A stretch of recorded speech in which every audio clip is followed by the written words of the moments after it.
रोज़ों का। रोज़ा तोड़ने का क्या वबाल है, जानबूझकर रोज़ा तोड़ने का रिवाज बढ़ता जा रहा है। इस बारे में कुछ इरशाद फरमा दें। बहुत बड़ा जुर्म है रमज़ान का रोज़ा छोड़ना भी और तोड़ना भी।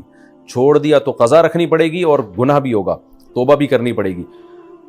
और दिया तो कफ़ारा है। कफ़ारा क्या है? 60 रोज़े लगातार रखने पड़ेंगे। दिसंबर जनवरी में रख लें जब दिन ठंडे होते हैं, बीच में एक दिन का भी नागा हो गया, चाहे बीमारी से हुआ हो, तो फिर दोबारा से 60 रखने पड़ेंगे।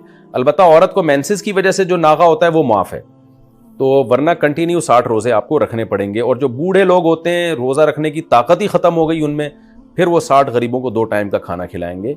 जवान आदमी जो रोज़ा रख सकता हो, उसको 60 गरीबों को खाना खिलाने से कफ़ारा अदा नहीं होगा, उसको 60 रोज़े ही रखने पड़ेंगे।